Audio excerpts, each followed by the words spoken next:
पुढची बातमी नेस्को ड्रग्ज प्रकरणातली आहे। नेस्को ड्रग्ज प्रकरणात आणखी एक फरार आरोपीला ताब्यात घेण्यात आलेला आहे। आरोपी आयुष साहित्य पोलिसांच्या सध्या ताब्यात आहे। आरोपी विनीत गेरेलानीच्या यूपीआयवर त्यानं पैसे पाठवल्याचा संशय व्यक्त होतोय। नेस्को ड्रग्ज प्रकरणात ही आणखी एक अपडेट समोर येते आहे। जो फरार आरोपी होता त्याला पोलिसांनी अटक केली आहे। अधिक माहिती घेऊयात आमचे प्रतिनिधी ऋतिक गणकवार यांच्याकडून। ऋतिक, काय अधिकचे अपडेट्स? नक्कीच आपण एकंदरीत बघतोय की नेस्को ड्रग्ज प्रकरण अतिशय या आरोपींना भोवल्याचं पाहायला मिळतंय। आता पोलिसांनी यांच्याविरुद्धला फास जो आहे तो आवळल्याचं पाहायला मिळतंय। 8वा आरोपी हा आहे, याचं नाव आहे आयुष साहित्य। हा फरार होता।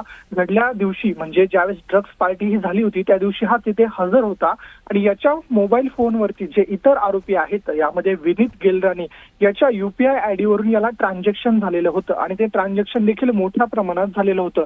आणि या तिघांच्याही मोबाईलवरती असं देखील आढळून आले की यांनी अनेकांना मोठ्या प्रमाणामध्ये ड्रग्ज विकलेले आहेत, म्हणजे तसे व्यवहार यांच्या मोबाईलमध्ये मिळून आलेले आहेत। त्यामुळे वनराई पोलिसांना यांच्यावरती दाट संशय आहे। याच अनुषंगानं हा जो आयुष साहित्य आहे याला आता अटक केलेली असून त्याला आज कोर्टामध्ये हजर केलं जाईल।